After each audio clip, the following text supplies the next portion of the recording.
History in the making. Russia marked 50 years this last week since the first ever spacewalk. We invite you to meet the man who made the pioneering daredevil leap into the abyss. Plus, I can't imagine what the people here were feeling when they realized that bullets were shot and bombs were exploding above ground while they were trapped inside. in a few minutes too, we go deep underground where East Ukraine miners have no one but themselves to rely on these days. We hear their story. Turbulent week just gone for relations between the United States and Israel. President Obama declared that Washington will reassess their relationship while refusing to support the newly re-elected Prime Minister's policies on Palestine. We've got to evaluate what other options are available to make sure that we don't see a chaotic situation in the region. A two-state solution is the only way for the long-term security of Israel if it wants to stay both a Jewish state and democratic. Well, that threat from Washington comes after Israel's Benjamin Netanyahu made some pretty harsh comments during his re-election campaign. He declared that a Palestinian state will not come into existence while he is in power. Moreover, he insisted that anyone who did move to establish a Palestinian state would be helping radical Islamists, although a few days after that, he tried some backpedaling. I don't want a one-state solution.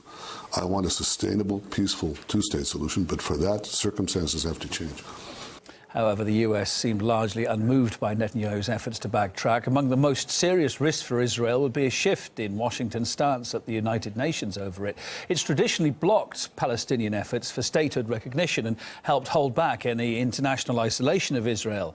And then there's also the Iran question, too, a frequent target for Benjamin Netanyahu's condemnation.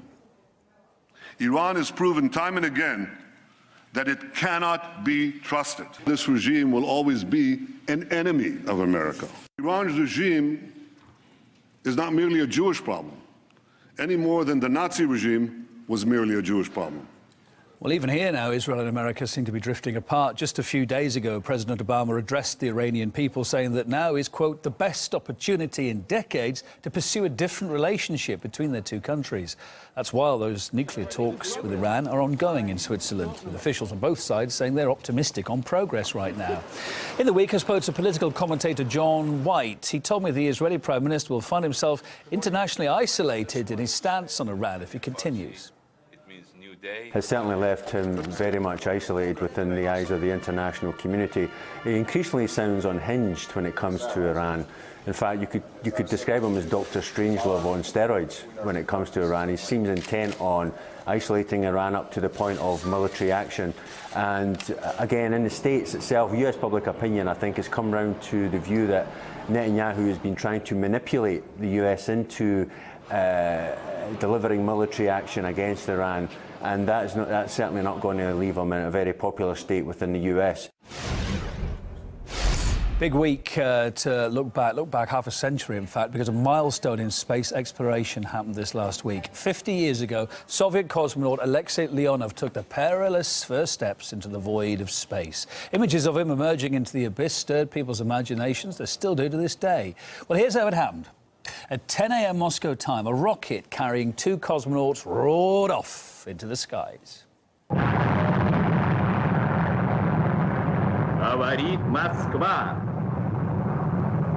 Работают все радиостанции Советского Союза и Центральное телевидение.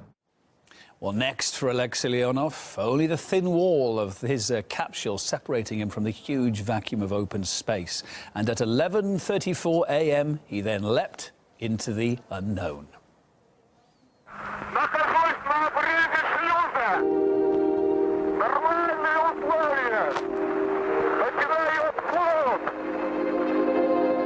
Тишина, и я вот настолько четко слышал, как у меня бьется сердце, да, вот тук-тук-тук, я это все слышал, и дыхание свое, оно вот даже мешало думать.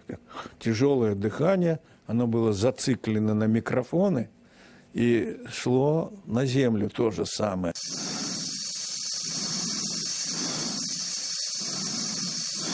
Вот интересно, это дыхание даже записали и в обсерватории у Кларка, потом в фильме «Одиссея» 2001 года. And for 12 minutes, he free-floated as the Earth rolled by beneath. But his spacesuit inflated. Something went wrong, a bit like a balloon, making it impossible to re-enter the capsule for a while. After a number of failed attempts, Leonov released oxygen out of his suit, a major risk to his life, but he did allow him to squeeze back in headfirst into the airlock. But the troubles weren't over even then.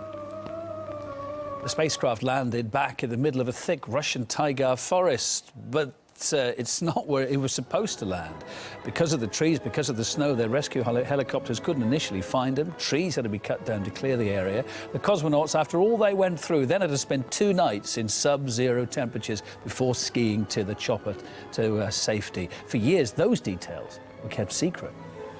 Постоянно анализирую и, в общем-то, и нахожу некоторые ошибки, которые можно было бы, не торопясь, продумав, избежать. А они были, и они могли привести к трагедии. What Leonov did 50 years ago was really a remarkable feat. Whenever you do something for the first time in this kind of conditions, it's always amazing. In fact, he had, even if the story tells us right, he had a little bit of trouble getting back into the spacecraft, and he had to do something a little bit more daring, which means let some air out of his spacesuit, which is, again, quite scary if I think from the eyes of today of somebody trained for a spacewalk. More of the week's world news ahead, including mistreated, unheard, and then deported. We look at the conditions detainees face in UK immigrant removal centres. Plus, too, fashion, families, and fury. Designer Dolce & Gabbana got into a celebrity spat over children conceived through fertility treatment in the week. We're bringing the row and reaction just a bit later in the programme.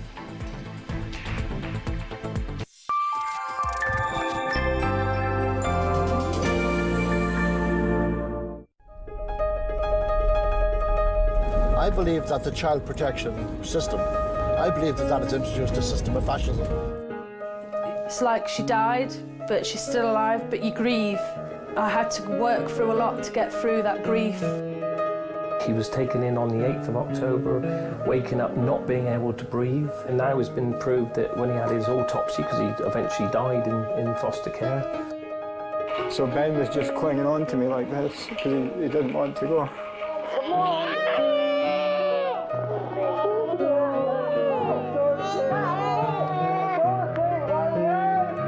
We would consider, in the right circumstances, financially and what have you, we'd consider leaving the country.